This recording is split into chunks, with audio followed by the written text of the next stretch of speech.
Seeing another event in March 2020 with massive, aggressive printing is definitely within the realm of possibility.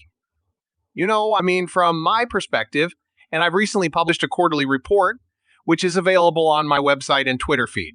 Come on. Something has to give in the financial system, again, sometime in the next 6 to 12 months. At the very least, while the CRE issue at Silicon Valley Bank involved government bonds, other institutions are now experiencing issues with commercial real estate. I believe it is an issue that will be brought to light eventually. When it does come to light, the Federal Reserve will respond with what amounts to fire trucks. They will step in and attempt to aggressively maintain control. Does Bitcoin benefit or suffer from that?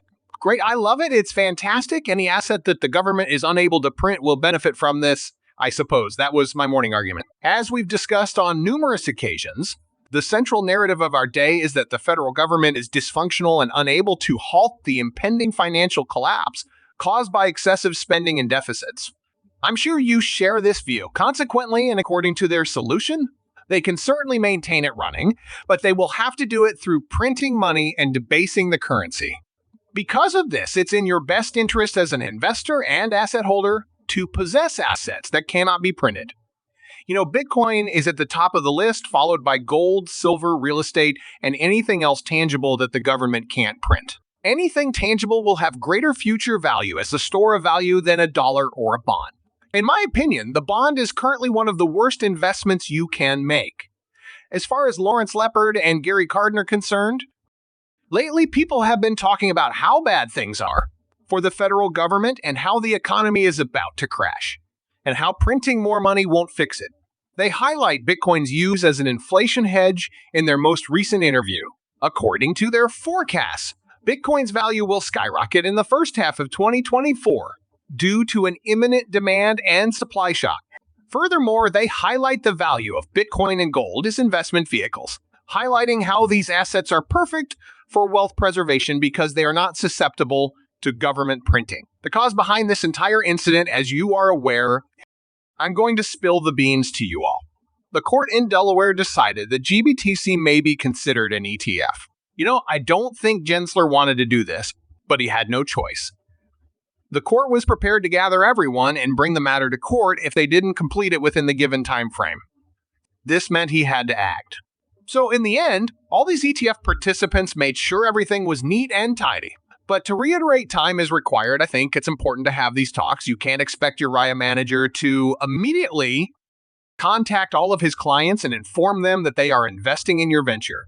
Someone needs to explain it to me. You must have documented evidence of its rationale.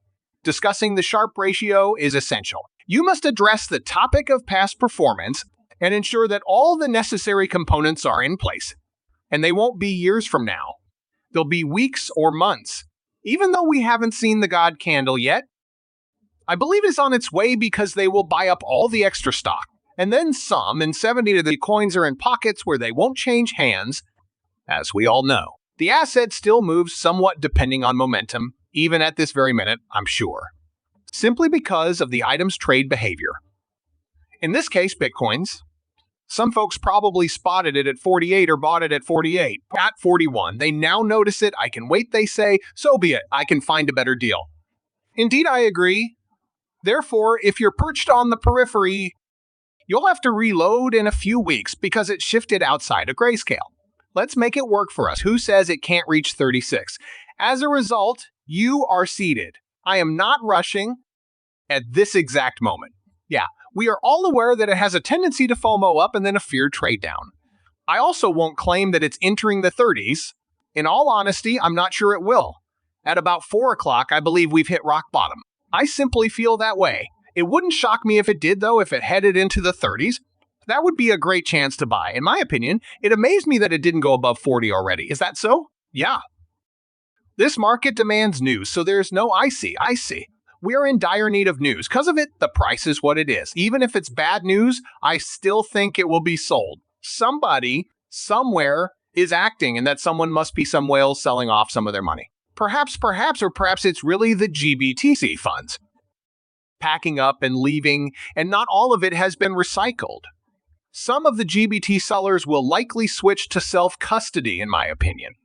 Yeah, that too requires time. A few are exchanging. Personally, I'm planning to transfer some GBTC from my retirement funds into an exchange-traded fund, most likely the Fidelity one.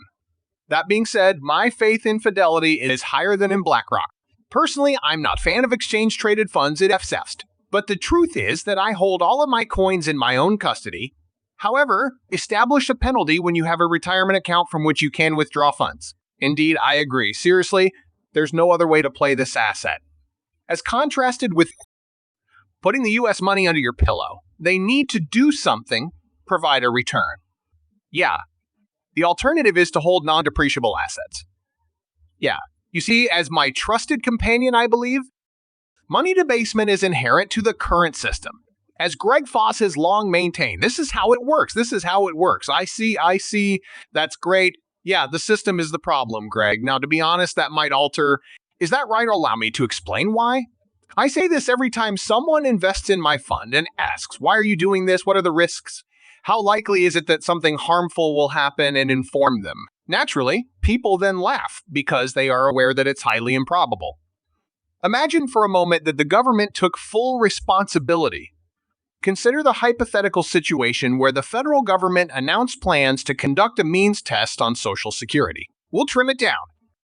Medicare will be reduced. Medicaid will be reduced. These wars will end because of us. We will bring the budget into balance by closing all of these military bases. If it were to occur, our monetary debasement wager would be significantly less feasible. I don't think that can happen now that we're in this mess. I also believe that a huge recession would force the economy to collapse, even if that were to occur. That being said, wouldn't it be good for Bitcoin? Yes, it very certainly would, as it is unable to declare bankruptcy during a recession. Deflation would be tremendous if they went down that path, considering what we're talking about. The 1930s would come to mind. Really, that's it. Could we observe that in the 1930s? In my opinion, it's not impossible. But I also don't think it's very plausible. We need to find a solution to this debt in one of two ways. The amount of debt is overwhelming. As things stand, we anticipate having to print in order to maintain the system running. However, guess what? Markets, can do things you never think they will. It is conceivable that huge deflation and bad debt could occur despite all that printing. Further, that occupies a great deal of my thoughts. Deflation was severe in the 1930s, but Bitcoin didn't exist then. What was intriguing, though, is something I can explain to you. Even before Bitcoin, gold, your best bet against inflation. Interesting thing is that gold was doing all right in the 1930s. After the government revalued it, they locked the price at $35 per ounce of gold. So that was that. But the stocks of gold miners increased tenfold. All other things went down significantly in price while the price of gold remained steady at $35.